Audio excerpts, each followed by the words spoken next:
E agora, Marketing Connection. Com vocês, Leonardo Ventura. Bom, pessoal, essa é a segunda parte da entrevista com o Rodrigo Navarro. Rodrigo, na primeira parte você falou sobre capacitação.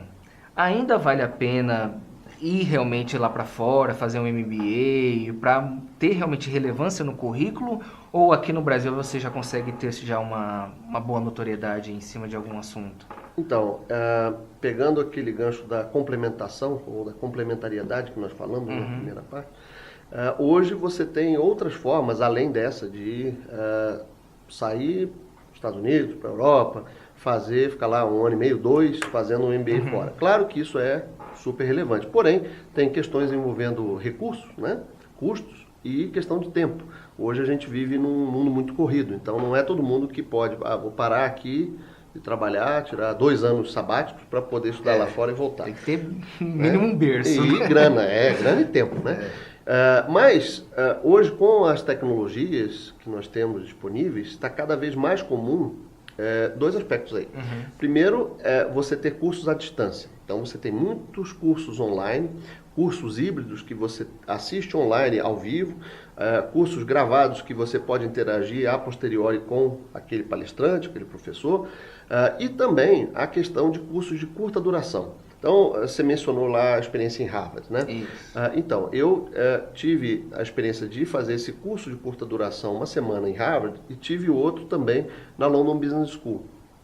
Posso dizer que foram experiências maravilhosas. Você não precisa...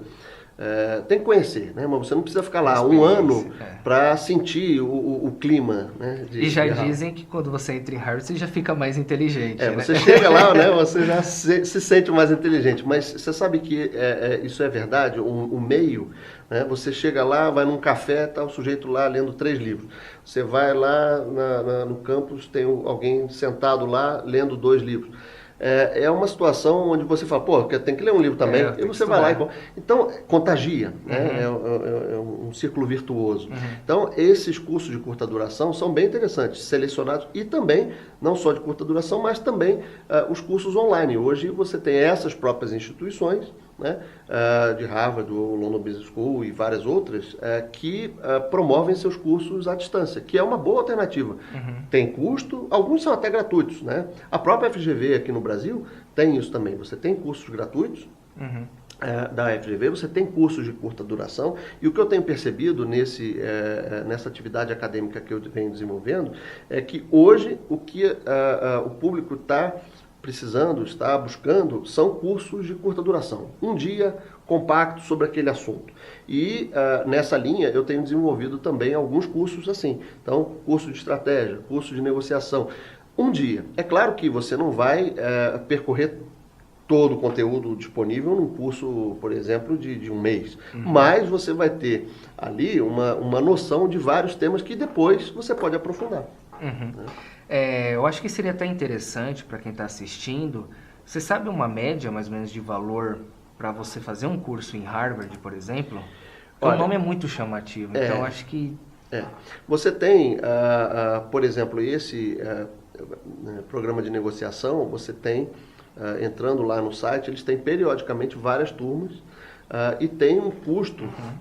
que pode variar, né? Você tem até, como eu falei, cursos até gratuitos, mas isso você pode ter aí uma faixa, cursos online você tem $1.500, você tem cursos de negociação que chegam a $5.000, né? É um investimento.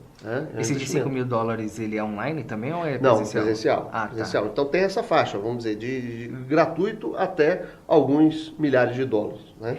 Mas não se compara com um tuition que você vai fazer num MBA de 2 anos, onde você tem um valor muito maior. Então, claro, são coisas diferentes, mas você consegue, com essa capacitação de curto prazo, obter ideias, obter insights, obter pontos onde você pode aprofundar depois, sim, e essa que é a linha. O mercado, ele valoriza as competências. Então, se você é bom em negociação, sim. Então, me conta aí algumas situações onde você colocou essa habilidade de negociação na prática. E você também tem um arcabouço teórico, porque também não é só a prática. Né? Tem muita gente, não precisa estudar, eu só tem gente que pratico. tem um jeito, mas mesmo assim precisa... Exato. É uma combinação. Então a teoria ajuda sim. Também não adianta ser só teórico. Quem né, só estudou, mas nunca praticou, fica capenga ali, né? Precisa de algo para você complementar essas duas áreas. Não, legal. Agora sobre essa parte mais ainda de acadêmico, você já escreveu livros também, né? Sim, livros, artigos aqui no Brasil e no exterior. Qual que é o livro que você tem hoje, já publicado? Então, eu tenho um primeiro livro que eu escrevi com outros professores, que é o Estratégia de Empresas. É o que você trouxe? Sim, tem um da FGV, né? Tem esse aqui, né? Isso, esse foi... Que é o da FGV, você fez com os outros professores sobre estratégia também. de empresas com outros professores.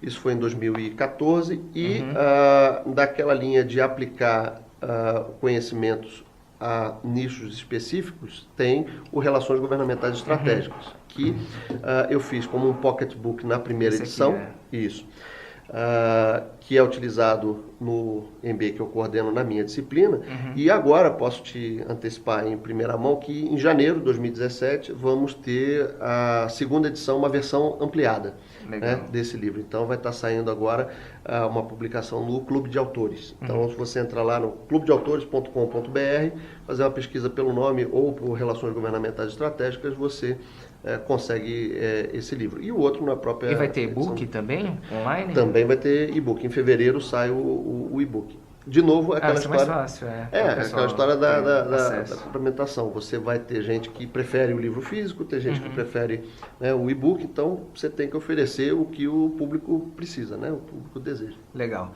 Agora, para fechar com chave de ouro a entrevista, eu queria que você desse alguma dica simples para quem está assistindo, já realmente falar assim, eu faço uma negociação, mas eu teria que ter pelo menos uma base, uma dica. É uma pergunta difícil, né? É um campo amplo. Mas, tem muita coisa. Né? Mas, talvez, da mesma forma como nós falamos na parte de estratégia, que muitas vezes a gente pula a fase do pensamento estratégico para partir já para o planejamento, para a execução, em negociação é muito comum a gente já sair negociando e pular a etapa de preparação.